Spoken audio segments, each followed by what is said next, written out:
My name is Munoz. I'm the new area director for Austin here with OSHA. So today, every year on April 28th, we commemorate Workers' Memorial Day, where we remember and honor all working men and women who have lost their lives on the job. We mourn not only for those we've lost, but for those left behind, including their families, co-workers, and communities. Many of these tragic losses were entirely preventable. If safety standards had been followed, proper controls were in place, or if better safety and health programs were made a priority. On April 28th, it is also the anniversary of the OSHA Act going into effect and OSHA being established in 1971. Although we've made a great progress in worker safety over the past 52 years, too many people continue to lose their lives at work. According to the Bureau of Labor and Statistics, Census of Fatal Occupational Injuries in 2021, there were 5,190 fatal work injuries.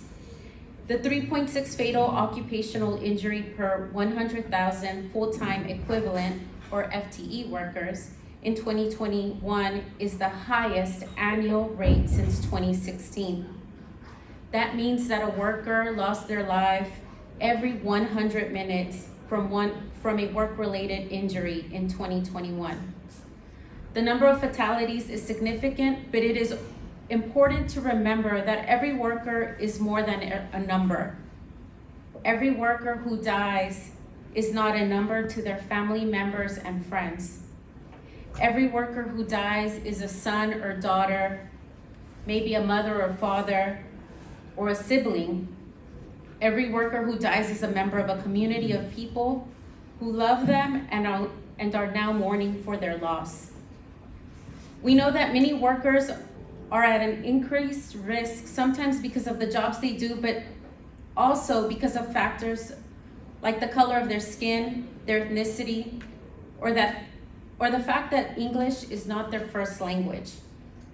Black or African American workers, as well as Hispanic or Latino workers, have fatality rates of 4.0 and 4.5 per 100,000 FTE workers, respectively, in 2021, that were higher than all workers at a rate of 3.6. The share of Black or African American workers fatally injured on the job increased 20.7% in 2021, reaching an all-time high. Deaths for this group accounted for 12.6% of all fatalities in 2021. While we work to remember and to prevent fatalities, illnesses, and injuries, we gather on Workers' Memorial Day to remember the people who lost their lives while on the job. Today, we reflect on the impact their loss has on their families and communities, and we recommit ourselves to our moral obligation and duty to protect all workers in the U.S. And we know that this can happen to any family, and I understand this firsthand. My father passed away 2 years ago because of a COVID outbreak at his workplace. My father, his name was Ernesto Munoz, and he worked as a maintenance worker at a meatpacking facility. He died isolated away from his family in the hospital, and he did not deserve that. I can't begin to explain the trauma of knowing that we could not be by his side. And it is a profound sadness that I still experience to this day. And so today we remember people like my father who are still working, and other workers who have tragically lost their lives. And so I want to remind you all that we have an obligation to listen to the voices of workers everywhere. They have the most at stake. They know their jobs and what it takes to do their jobs safely.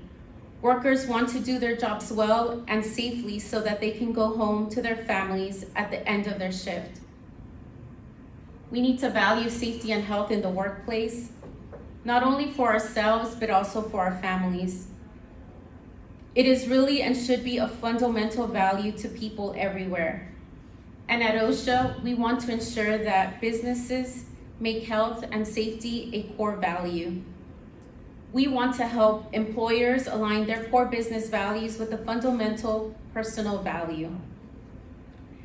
And of course, that alignment of these values must be universal and equitable. Every worker, regardless of their language, gender, skin color, age, or citizenship status, has the right to be safe and healthy on the job. On this Workers' Memorial Day and every day after, let's remember that every worker is much more than a number. So let's work together to do all that we can to ensure that every worker gets more protections that they need and deserve. So I want to ask you to take a few seconds to bow your heads and think about those workers that have lost their lives, and think about ways that you can recommit to worker safety and health.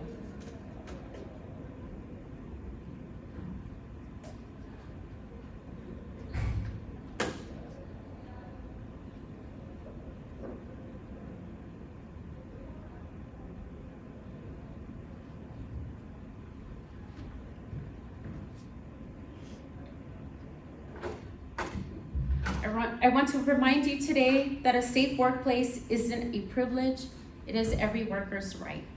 Thank you.